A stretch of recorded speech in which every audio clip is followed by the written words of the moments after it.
మహాగణాధిపతయే నమః. ఓం గురుభ్యో నమః. ఓం శ్రీమాత్రే నమః. పరమేశ్వర స్వరూపమైనటువంటి జ్యోతిష, వాస్తు మరియు ఇతర అనేకమైనటువంటి శాస్త్రములను మనకు అందించినటువంటి మహర్షులకి నమస్కారం. హయగ్రీవ హయగ్రీవ హయగ్రీవేతి యో వదేత్ తస్య నిస్సరతే వాణీ జహ్నుకన్యా ప్రవాహవత్. అరుణాం కరుణాతరంగితాక్షీం ధృతపాశాంకుశపుష్పబాణచాపాం అనిమాదిభిరావృతాం మయూకైః అహమిత్యేవ విభావయే భవానీం. శ్రీమాత్రే నమః. ప్రేక్షకులకి ఆ లలితాంబిక అమ్మవారి యొక్క అనుగ్రహం పరిపూర్ణంగా కలగాలని మనస్ఫూర్తిగా కోరుకుంటూ మనం గత వీడియోలో శుక్రగ్రహం గురించి, గురుగ్రహం గురించి తెలుసుకున్నాము. ఏ లగ్నానికి ఎటువంటి ఫలితాలు ఇస్తాయి, అది జాతకం లేని వాళ్ళకి ఎటువంటి ప్రభావం చూపిస్తుంది అనేటువంటిది. ఈరోజు మనము కుజగ్రహము, చాలామంది చూడండి కుజదోషం ఉంది, నా కుజుడు బాలేడు అందుకే వివాహం అవ్వట్లేదని రకరకాల ఉంటాయి. అసలు కుజుడు యొక్క ప్రభావం కేవలం వివాహం మీదే ఉంటుందా? కుజుడు బాగుంటే ఎటువంటి ఫలితాలు ఉంటాయి? కుజగ్రహం గనక స్పాయిల్ అయినట్లయితే ఎక్కడా భయపడకుండా మనం ఎటువంటి పరిహార మార్గాలు చేసుకోవడం ద్వారా ఖచ్చితంగా బయటపడతాము.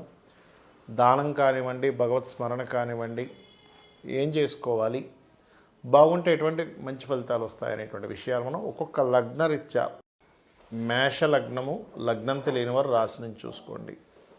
అయితే ఈ యొక్క కుజుడు లగ్నాధిపతి అవుతాడు మేషం వారికి. లగ్నాధిపతి, అష్టమాధిపతి. ఎవరికైనా మేషలగ్నంలో జన్మించి మీ కుజుడు కనుక పాడైతే మీరు ముఖ్యంగా జాగ్రత్త పడవలసిన విషయం ఏంటంటే, పూర్వీకుల ఆస్తులకు సంబంధించిన విషయంలోని మరియు వాహనాల మీద వెళ్ళేటప్పుడు స్లోగా వెళ్ళాలి. ఈ రెండు విషయాలు గుర్తుపెట్టుకోవాలి. అయితే ఇక్కడ ఏంటంటే, ప్రతిసారి కూడా కుజుడు పాడైతే వివాహం మీద చూపిస్తుంది అనుకోకూడదు. దాని గురించి క్లారిటీ నేను మీకు వీడియో ఎండింగ్లో ఇస్తాను. కుజుడు ఎక్కడెక్కడ ఏ స్থাనాల్లో పాడైతే దేని మీద ఎఫెక్ట్ ఉంటుంది అనేటువంటిది. అయితే ఇప్పుడు మనం పర్టికులర్గా మేషలగ్నం గురించి మాట్లాడుకుంటున్నాం కాబట్టి అసలు ఫస్ట్ పాడవడం అంటే ఏమిటి? కుజుడు గనక పాపగ్రహాల మధ్యన ఉన్నాడు, సహజ పాపగ్రహాలు ఉంటాయి. ఈ యొక్క కుజుడికి శత్రుగ్రహాలు ఉంటాయి. ఇప్పుడు శత్రుగ్రహం అంటే బుధగ్రహంతో పాడైంది, స్పాయిల్ అవుతుంది. అలా కాకుండా శని రాహులతో పాడయ్యాడు అంటే శని రాహులతో కలిసి ఉన్నాడు, పాడయ్యాడు అంటే ఎనర్జీ తగ్గిపోయింది. ఆ రకంగా కుజుడు కనుక పాడయ్యాడు అంటే మీరు ఒకటే అర్థం చేసుకోవాలి, ఓకే వాహనం మీద స్పీడ్గా వెళ్ళకూడదు, పూర్వీకుల ఆస్తులకు సంబంధించిన విషయంలో వాళ్ళ నుంచి వచ్చినటువంటి ప్రాపర్టీస్ని, ముఖ్యంగా ఇలా ఉన్నప్పుడు ఏమవుతుందంటే ఏదో ఒక లిటికేషన్ ఉంటుంది, అంటే ప్రాపర్టీస్లో గొడవలు ఇట్లాంటివి ఉంటూ ఉంటాయి. అదేవిధంగా మరొక విషయం ఏంటంటే, ఈ కుజగ్రహము గొడవలకి, అన్నదమ్ములకి మరియు అదేవిధంగా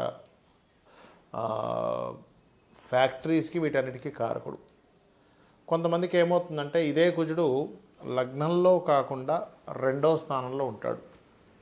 లగ్నానికి శుభుడు. చాలామందికి శుభత్వం అనేటువంటి విషయం తెలియక రెండులో కుజుడు ఉన్నాడండి కుటుంబానికి ఇబ్బంది అనుకుంటారు. కాదు, లగ్నానికి శుభుడైనప్పుడు శుభ ఫలితాలు ఇస్తాడు. కాకపోతే ఆ కుజుడు పాడైతే అప్పుడు మళ్ళీ గొడవ ఇస్తూ ఉంటాడు కుటుంబ సంబంధించిన విషయంలో. చాలామందికి కుజదోషం అనేటువంటిది ఉంటుంది. కుజదోషాన్ని అందరూ ఏం చేస్తారు, లగ్నం నుంచి ద్వితీయము లేనట్లయితే పంచమ స్థానము, సప్తమ స్థానము, అష్టమ స్థానము, 12వ స్థానము అని చూసుకుంటారు. అది కొంతవరకు కరెక్ట్. కానీ ఆ లగ్నానికి శుభులైనప్పుడు ఇబ్బందిని ఎవ్వరూ గుర్తుపెట్టుకోండి. ఇదే మేషలగ్నానికి 2లో ఉంటే భూముల మూలంగా ధనయోగం ఇస్తాడు. 3లో ఉంటే కొంచెం వాగ్దాటి, కొంచెం పౌరుష పరాక్రమాలు. అదేవిధంగా 4వ స్థానంలో ఉన్నాడు అనుకోండి కుజుడు, మీకు నీచ పొందుతాడు అక్కడ. అయితే ఇక్కడ ఒక విషయం మీరు అర్థం చేసుకోవాల్సింది ఏంటంటే, 4లో ఉండి నీచభంగ రాజయోగం జరిగిందనుకోండి, అప్పుడు మళ్ళీ బాగుంటుంది భూములు, గృహాల వల్ల. కానీ నీచభంగ రాజయోగం జరగనప్పుడు ఆ కుజుడు పాడైతే ల్యాండ్స్ వల్ల, ఫ్యాక్టరీస్ నిర్మించడం వల్ల, ఇట్లాంటి వాటి వల్ల ఇబ్బంది వస్తూ ఉంటుంది. అంటే ఏమిటి, కుజుడు 4వ స్థానంలో ఉన్నాడు అని కాదు, ఉన్నటువంటి కుజుడు ఎలా ఉన్నాడు, నీచభంగ రాజయోగంలో ఉన్నాడా, విపరీత రాజయోగంలో ఉన్నాడా, లేకపోతే ఏదైనా పాడైందా, బాగుందా అనేటువంటిది తీసుకోవాలి. పంచమంలో ఉన్నాడు అనుకోండి, ఉదాహరణకి పంచమంలో కనుక ఉన్నప్పుడు ఏమవుతుందంటే సంతాన సంబంధించినటువంటి విషయంలో బాగుంటుంది వాళ్ళకి అంతే. అయితే కాకపోతే ఇక్కడ ఏంటి, దాన్ని న్యాచురల్ క్వాలిటీ ఇవ్వాలి కాబట్టి కొంచెం సంతానము కోప స్వభావంగా ఉండడము, స్ట్రైట్ ఫార్వర్డ్ నేచర్గా ఉండడం అలా జరుగుతూ ఉంటుంది. 6లో ఉన్నప్పుడు శత్రువుపై జయం, 7లో ఉంటే జీవిత భాగస్వామి వీళ్ళ కంట్రోల్లో ఉండడం జరుగుతుంది. ఎప్పుడు కూడా లగ్నాధిపతి సప్తమంలో ఉంటుంది. కాకపోతే ఏంటి, ఆ సప్తమంలో ఉన్నటువంటి కుజుడు యొక్క స్వభావం కొంత ఉంటుంది దాని మీద. అష్టమంలో వృశ్చిక లగ్నం వారికి, మేషలగ్నం వారికి వృశ్చిక రాశిలో అష్టమంలో కుజుడు ఉన్నాడంటే ఖచ్చితంగా వీళ్ళు అక్కడెక్కడా కుజుడు పాడవలేదంటే ఆస్తుల మూలంగా భూముల మూలంగానే వీళ్ళ లైఫ్ అద్భుతంగా సాగుతుందని అర్థం చేసుకోవాలి. ఆ రకంగా ఇదే కుజుడు కనుక దశమ స్థానంలో ఉన్నాడు, భాగ్యంలో ఉంటే మంచి హోమాలు యజ్ఞాలు దైవ సంబంధంగా వెళ్ళడం జరుగుతుంది. దశమంలో ఉంటే వర్కాలిక్ పర్సన్స్ అవుతారు. అంటే ఇక్కడ దశమంలో ఉన్నాడు కదా, ఎగ్జాల్టెడ్ కదా అని కాదు, అక్కడ ఎలా ఉన్నాడు, ఎందుకంటే మీ కుజుడు మీ యొక్క లగ్నాధిపతి అవుతున్నాడు కాబట్టి మీ అంతా మీ సెల్ఫ్ దీని మీద ఆధారపడి ఉంటుంది. లాభంలో ఉన్నప్పుడేమో బిజినెస్ల మీద బాగా యోగిస్తుంది. అయితే ఇక్కడ బిజినెస్ చేసేటప్పుడు బుధగ్రహాన్ని కూడా చూసుకోవాలి. 12లో కనుక కుజుడు ఉంటే విదేశాలకు వెళ్ళడం ద్వారా రాణిస్తారు. అయితే విదేశాలకు వెళ్ళడం ద్వారా రాణిస్తారన్నప్పుడు చంద్ర శని రాహు లేదా గురు చంద్ర రాహు గ్రహాల యొక్క స్థితిగతులను మీరు చూసుకోవాలి. అయితే మీరు ఒకటే మీ మేషలగ్నం వారు సూర్య నమస్కారాలు ఎక్కువగా చేసుకోండి, అన్ని విధాలా బాగుంటుంది. ఈ కుజగ్రహ సంబంధించిన విషయంలో అనేక మందికి చాలా అపోహలు ఉన్నాయి. ఏమిటంటే లగ్నానికి శుభులు పాపులు అనేటువంటి కాన్సెప్ట్ తెలియక లగ్నం నుంచి ఎక్కడున్నా కుజుడు పాపనే అనుకుంటున్నారు. కాదు, ఒకటి గుర్తుపెట్టుకోండి, మనకి పరాశర మహర్షి చెప్పినటువంటి శ్లోకాల్లో సర్వే త్రికోణ నేతారో గ్రహా శుభఫల ప్రదాహ అని చెప్పడం జరిగింది. అంటే త్రికోణాధిపతులు కనుక అయినట్లయితే వాళ్ళు శుభ ఫలితాలు ఇస్తారు. అంటే ఏ లగ్నానికి శుభులు అసలు కుజుడు తీసుకుంటే మేషము, కర్కాటకము, సింహము, వృశ్చికము, ధనస్సు, మీన లగ్నానికి శుభుడవుతాడు. ఎందుకు? మేష లగ్నానికి లగ్నాధిపతి, కర్కాటకానికేమో పంచమాధిపతి, సింహానికి భాగ్యాధిపతి, వృశ్చికానికి కూడా లగ్నాధిపతి అవుతాడు, ధనస్సుకేమో పంచమాధిపతి, మీనానికి భాగ్యాధిపతి. త్రికోణాధిపత్యాలు వచ్చాయి కదా. మరి మిగతా ఏ లగ్నాలకి పాపులు అవుతారు అంటే వృషభం సప్తమాధిపతి మారకుడు అవుతాడు, మిథునం షష్టమాధిపతి అవుతాడు, కన్య తృతీయ అష్టమాధిపతి అవుతాడు, అదేవిధంగా తుల ద్వితీయ సప్తమాధిపతి అవుతాడు, మకరం చతుర్థ లాభాధిపతి. మరి లాభం వచ్చింది కదండి అంటే అలా కాదు, కోణాధిపత్యమే రావాలి.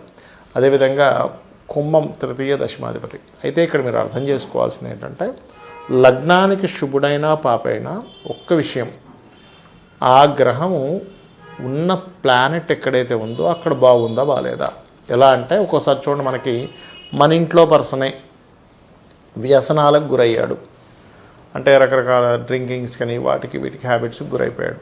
ఇంట్లో ఉన్నటువంటి ధనాన్ని కూడా దొంగతనం చేసి తీసుకెళ్ళి అక్కడ ఆ వ్యసనాలు గురవడం వల్ల వాటికి ఖర్చు పెట్టేస్తాడు. అంటే ఏమిటి, వీడి బుద్ధి పాడైంది. మన ఇంట్లో వాడే ఆ అబ్బాయి ఆ తల్లిదండ్రులు పుట్టాడు, చక్కగా ఇంట్లో పెంచారు, అంతా ఉంది. కానీ ఎందుకు మరి సొంత వాళ్ళే కదా అంటే ఆ పర్సన్ వ్యసనాలకు గురైనప్పుడు ఇంట్లో ఉన్నటువంటి ధనాన్ని తీసుకెళ్ళి ఎలా అయితే తాగుడుకు అలవాటు పడ్డాడో, ప్లానెట్ లగ్నానికి శుభుడైనప్పటికీ ఒక్కొక్కసారి ఆ ప్లానెట్ ఆ రకంగా పనిచేస్తుంది. దాన్ని PAC అంటారు, అంటే ప్లేస్మెంట్, ఆస్పెక్ట్ అండ్ కంజంక్షన్. మరి లగ్నాలకు శుభుల గురించి చెప్పుకున్నాం, పాపుల గురించి చెప్పుకున్నాం. మరి పాపులు కూడా అలా ఏమైనా రివర్స్ రిజల్ట్స్ ఇస్తారా అంటే ఉంటుంది. అంటే ఈ కొన్ని లగ్నాలు పాపులు అనుకున్నాం. ఏవేవి? వృషభము, మిథునము, కన్య, తుల, మకర, కుంభ లగ్నాలు. అయితే ఈ లగ్నాలకి కుజుడు పాపి ఫైన్, కానీ ఒక్కొక్కసారి ఇది కనుక వెళ్ళి శుభ నక్షత్రాల్లోని శుభరాశుల్లో ఉన్నప్పుడు అది శుభ ఫలితాలు ఇచ్చేస్తుంది, పాపత్వం పోతుంది. ఎలా అయితే మనకు సంబంధం లేనటువంటి వ్యక్తులు కూడా బయట ఎవరో పరిచయమై వాళ్ళు మన పట్ల కేర్ చూపిస్తారు, ఒక్కోసారి మన పట్ల ప్రేమ చూపిస్తారు, ఎంతో నమ్మకంగా ఉంటారు. కొంతమంది, అందరూ అనట్లేదు నేను, కొంతమంది మోసం చేసే వాళ్ళు కూడా ఉంటారు. అలాగా బయట వాళ్ళైనా ఇంట్లో వాళ్ళైనా అది మనుషుల తత్వాలని బట్టి వాళ్ళు ఎలా మనతో ప్రవర్తిస్తారో లగ్నానికి శుభుడైనా పాపైనా ప్రవర్తన జరుగుతుంది. అయితే ఇక్కడ ఏంటంటే లగ్నానికి శుభుడై ఇంకా శుభగ్రహాలతో కలిస్తే ఇంకెక్కువ శుభం ఉంటుంది, పాపగ్రహాలతో కలిస్తే ఇంకా ఎక్కువ పాపం ఉంటుంది. ఎందుకు చెప్తున్నానంటే మాట, చాలామంది కుజ సంబంధించిన విషయంలో కుజదోషము అనేది చాలా బాగా పట్టుకుంటారు. ఏమంటే కుజదోషం ఉందంట, కుజదోషం ఉన్న వాళ్ళని కుజదోషం ఉన్న వాళ్ళతోనే వివాహం చేయాలి అంటూ ఉంటారు. అదొక కాన్సెప్ట్, కుజదోషం ఉన్న వాళ్ళని కుజదోషం ఉన్న వాళ్ళతోనే వివాహం చేయాలని. కానీ వివాహ ప్రక్రియ, వివాహ సంబంధించినటువంటి విషయంలో మాత్రం ఖచ్చితంగా మీరు పాటించాల్సిన విషయం ఏంటంటే, మీరు సప్తమ స్థానాధిపతి, అంటే మీరు ఎవరినైతే వివాహం చేసుకుంటున్నారో అమ్మాయి కావచ్చు అబ్బాయి కావచ్చు, 7th లార్డ్ ఎలా ఉన్నాడు, వివాహ కారకుడు ఎలా ఉన్నాడు, 12వ స్థానాధిపతి ఎలా ఉన్నాడు, ఇవి ప్రధానంగా తీసుకోవాలంటే 7th lord and 12th lord. దీంతోపాటు స్త్రీలకైతే కుజగ్రహం, ఇప్పుడు మనం కుజగ్రహం గురించి మాట్లాడుకుంటున్నాం కదా, కుజుడు ఎక్కువ స్పాయిల్ అయితే స్త్రీలకు ఎక్కువ ఎఫెక్ట్ ఉంటుంది, అంతేగాని పురుషులకు ఎక్కువ ఎఫెక్ట్ ఉంటుంది. పురుషులకు కూడా ఉంటుంది కానీ అది వేరే విధంగా ఉంటుంది. అయితే ఇక్కడ మీరు ఎప్పుడూ అర్థం చేసుకోవాల్సింది, కుజుడు ఓన్లీ సప్తమ స్థానంలోనే 12వ స్థానంలో పాడైతే మాత్రమే వివాహం మీద ఎఫెక్ట్ ఉంటుంది. ప్రతి ప్లేస్లో ఎఫెక్ట్ ఉండదండి. ఎలా అంటే ఇప్పుడు లగ్నంలో పాడయ్యాడు, జీవుడి యొక్క స్ట్రెంగ్త్ను కోల్పోతాడు లేదా మూర్ఖంగా తయారవుతాడు. ధనస్థానంలో పాడేయడం అనుకున్నప్పుడు కుటుంబ సభ్యుల మధ్యన గొడవలు వస్తాయి, కానీ వివాహం విషయంలోనే అవ్వాలని రూల్ లేదు. అక్కడ సప్తమ స్థానాధిపతి కూడా కలిస్తే అప్పుడు వివాహం మీద ఉంటుంది. 3లో పాడయ్యాడు ఉదాహరణకి, అప్పుడు సిబ్లింగ్స్తో గొడవలు ఇట్లాంటివి వస్తూ ఉంటాయి. అలా ఏ స్థానంలో పాడైతే ఉదాహరణకి 4వ స్థానంలో పాడయ్యాడు కుజుడు, అలాంటప్పుడు వాళ్ళు ఆ కుజుడు ల్యాండ్స్కి కారకుడు కాబట్టి ల్యాండ్స్ కొనుక్కోకూడదు, అపార్ట్మెంట్స్ కొనుక్కోవాలనే విషయం తెలుసుకోవాలి. లేదా అతని పేరు మీద కొనుక్కోకుండా అతని జీవిత భాగస్వామి పేరు మీదో పిల్లల పేర్ల మీదో కొనుక్కోవాలి. ఈ జాగ్రత్తలు పాటించాలి. పంచమంలో పాడైపోయాడు, అప్పుడు ఏమవుతుంది, వాళ్ళకి మిస్క్యారేజెస్ అవ్వడము ఇట్లాంటివి జరుగుతూ ఉంటాయి. లేదా పుట్టిన పిల్లలు చాలా కోప స్వభావంగా ఉండడం. అలా ఏ ప్లానెట్ అంటే కుజుడు ఎక్కడికి వెళ్ళి పాడై ఉన్నాడు, ఆరైతేనేమో ఈ యొక్క శత్రుత్వాలు ఎక్కువగా పెరగడం, శత్రువుపై జయం అంటే శుభత్వం పొంది 6లో ఉన్నాడు అనుకోండి శత్రువుపై జయం ఉంటుంది. పాపత్వం పొంది 6లో ఉన్నాడు అనుకోండి శత్రుపీడ ఎక్కువగా ఉంటుంది. చాలామంది అంటుంటారు, ఏమండి మాకు బాగా శత్రువులు ఉన్నారండి. అలాంటప్పుడు ఏం చేయాలి, సుబ్రహ్మణ్యేశ్వర స్వామి ఆరాధన చేసుకోవాలి. అదేవిధంగా మీకు సప్తమంలో 12లో ఉంటే వివాహం మీద చూపిస్తుంది ఎఫెక్ట్ అన్నాను కదా, అలాంటప్పుడు చక్కగా మీరు గోవుకి క్యారెట్స్ బెల్లము తినిపించడము ఇవి చేస్తున్నట్లయితే, ముఖ్యంగా కుజుడు శని కలిసి ఉన్నారనుకోండి, గోవుకి బెల్లము క్యారెట్స్ తినిపించినట్లయితే తొందరగా దాని యొక్క ఉపశమనం అనేటువంటి లభిస్తుంది. అదేవిధంగా కొంతమంది కుజదోషం కాస్త కుజదోషంలా కాకుండా సర్పదోషంగా మారుతుంది రాహుతో కలిసినప్పుడు. అలాంటప్పుడు రాహుకేతులు పూజ చేయించుకోవడము, కుజ రాహుకేతు గ్రహాల దగ్గర దీపారాధన చేయడము ఇవి చేస్తూ ఉండాలి. ముఖ్యంగా సుబ్రహ్మణ్యేశ్వర స్వామి క్షేత్రాలకు వెళ్తున్నట్లయితే కూడా బాగుంటుంది. అయితే ఇక్కడ ఏంటంటే మనకు ఆయుష్ని శని భగవానుడు ఎలా ఇస్తాడో కుజుడు కూడా ఆయుష్ని నిర్ధారణ చేస్తూ ఉంటాడు. ఎందుకంటే లగ్న అష్టమాధిపతి కుజుడు బాగా పాడయ్యాడు అనుకోండి, అందుకే చూడండి సడన్ డెత్స్ అంటూ ఉంటాం. అసలు అనుకోలేదండి, సడన్గా స్ట్రోక్ వచ్చింది, సడన్గా హార్ట్ అటాక్ వచ్చింది, వెళ్తూ యాక్సిడెంట్ అయింది అంటూ ఉంటాం. బికాజ్ ఆఫ్ కుజుడు పాత్ర అక్కడ ఉంటుంది. మరి ఇలా గ్రహాలు ఇలా ఉన్నప్పుడు అప్పుడు ఏం చేయాలి, అసలు జాతకమే లేదు ఏమీ లేదు, కానీ మాకు లైఫ్లో ఎక్కువగా భూమి మూలంగా ఇబ్బందులు వస్తున్నాయి, అన్నదమ్ముల మూలంగా ఇబ్బంది వస్తుంది, యాక్సిడెంట్స్ అవుతున్నాయి, లేనట్లయితే బాడీలో స్ట్రెంగ్త్ లేనట్టుగా ఉన్నాము, ఎనర్జెటిక్గా లేకపోతున్నాము అంటే దాని అర్థం మీ జన్మజాతకంలో కుజగ్రహం పాడైందని. అలాంటప్పుడు మీరు చేయవలసింది చాలా సింపుల్గా కుజ శని రాహు గ్రహాల దగ్గర దీపారాధన చేయండి. మరియు సుబ్రహ్మణ్యేశ్వర స్వామి ఆరాధన కానీ, లక్ష్మీనరసింహస్వామి ఆరాధన కానీ, లేనట్లయితే ఆంజనేయ స్వామి ఆలయాలకు కానీ రెగ్యులర్గా వెళ్ళడం చేయండి. లేనట్లయితే ఇంట్లోనే పుష్పాలు వేస్తూ ఆ స్వామివారిని అమ్మవారిని తలుచుకోండి. అప్పుడేమవుతుందంటే ఈ కుజగ్రహ ప్రభావం పూర్తిగా తగ్గుతుంది. పూర్వజన్మల్లో మనం చేసినటువంటి కర్మలే ఈ రూపంలో వస్తాయి. అంటే పూర్వజన్మలో ఎవరైనా ల్యాండ్ తీసుకున్నాము, ఈ జన్మలో మన ల్యాండ్ ఇంకెవరెవరు లాక్కోవడమో, లేకపోతే ల్యాండ్ కొనలేని పరిస్థితి రావడమో, ఇబ్బంది పడ్డమో ఇట్లాంటివి జరుగుతూ ఉంటాయి. అన్నదమ్ములతో సఖ్యత లేకుండా అన్నదమ్ములను ఇబ్బంది పెట్టాము, అప్పుడు ఈ జన్మలో అన్నదమ్ముల ద్వారా ఇబ్బందులు గొడవలు వస్తూ ఉంటాయి. అలాగా ఒక వ్యక్తి తనంతట తాను స్వయంగా నిలబడదాము అనుకునేటప్పుడు మీరు ఆ వ్యక్తిని ఇబ్బంది పెట్టారు. ఈ జన్మలో ఏమైపోతుందంటే మీరు నిలబడే స్థితిలో కూడా కోల్పోతుంటారు. అలా మనం చేసినటువంటి కర్మే ఈ రూపంలో ఇక్కడ వచ్చి ఇబ్బంది పెడుతూ ఉంటుంది, మనం అనుభవిస్తూ ఉంటాం. అంతేగాని కుజుడు ఏదో మన మీద పగబెట్టుకొని వచ్చి ఆయన ఏం చేయడు. మనం చేసుకున్న కర్మ కుజుడు రూపంలో వస్తుంది. ఇట్లాంటివన్నీ గొడవలు కావచ్చు, ఈ భూములు కావచ్చు, ఫ్యాక్టరీస్, కొంతమంది చూడండి ఫ్యాక్టరీ పెట్టి నష్టపోతుంటారు. అంటే ఏమిటి, పూర్వజన్మల్లో ఒక మంచి ఫ్యాక్టరీ మీకు ఎవరైనా అప్పచెప్తే మీరు దాన్ని కాస్త లాస్లోకి తీసుకెళ్ళి కావాలని పని కట్టుకొని వాళ్ళని ఇబ్బంది పెట్టినట్లయితే మీరు ఈ జన్మలో ఫ్యాక్టరీలు పెట్టి ఇబ్బంది పడతారు. ఇది వెరీ క్లియర్లీ మనకి కర్మ విపాకము అనేటువంటి గ్రంథంలో ఉన్నటువంటి విషయాలు నేను చెప్తున్నాను అన్నీ కూడా. కాబట్టి చాలామంది భూములు కబ్జాలు చేస్తుంటారు ఈ జన్మల్లో. వాళ్ళకి శాస్త్రం ఏం చెప్పిందంటే కర్మ విపాకం అనేటువంటి గ్రంథము 1000 జన్మలు మలములో పురుగుగా పుడతాడట ఆ వ్యక్తి. కాబట్టి ఇవి గుర్తుపెట్టుకోండి.